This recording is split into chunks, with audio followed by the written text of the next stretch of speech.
We moved to Spain when I was 8 years old, and we moved there because my dad was given a job offer to sell property for a company called Amazon. We moved a couple of times in the 8 or so years we were there, but we spent most of the time in the southeast region in the Comunidad Valenciana. Probably my favourite place to live was the third house we lived in, which was in a valley called Vallada. And the reason it was my favourite place to live is because it only had about 1,000 people living there. It was really remote, and because it was a valley, we got to go hiking the mountains a lot as part of school trips and stuff like that. I spoke a little bit of English in Spain with my parents, but there's kind of a rule in the house where to help me improve my Spanish, they would try and speak to me in Spanish even when we were at home, which was hard because they didn't actually speak that good of Spanish. So it was definitely interesting. It was definitely hard transferring from an English school to a Spanish school. I still remember the last day in England. I was just saying goodbye to all my friends at school, and I was excited because I got to start a new chapter in my life.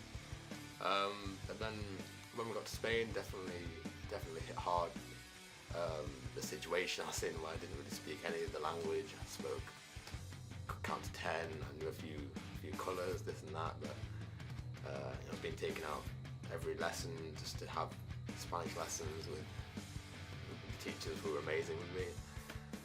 I think I do regret missing high school in England, mostly because the stability of going through the year groups in the same country instead of having it split in two would have definitely helped me in my education, I feel.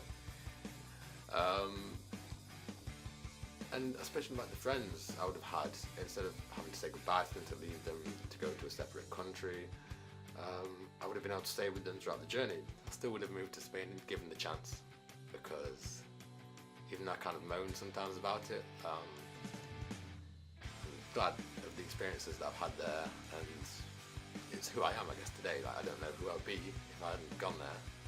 Probably someone completely different. I think I still would have chosen to come back to England just because in the last year we were living in Spain, it was really hard for my family because the recession was hitting hard in Spain.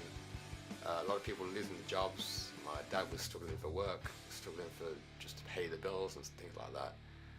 So as a family, it's definitely improved the situation coming back here.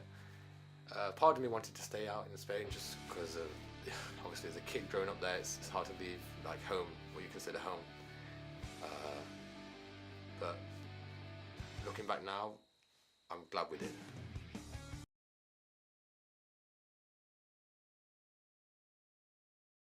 Thousands of 14 to 16-year-olds are to be part of a study into how sleep can affect teaching and learning in the UK.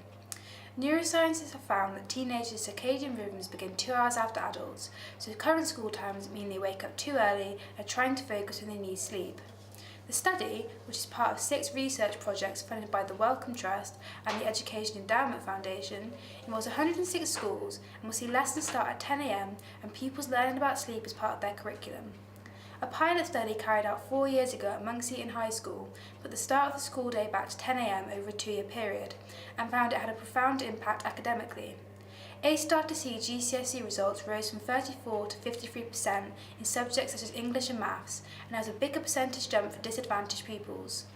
A related study is also to look at how physical activity impacts schoolwork.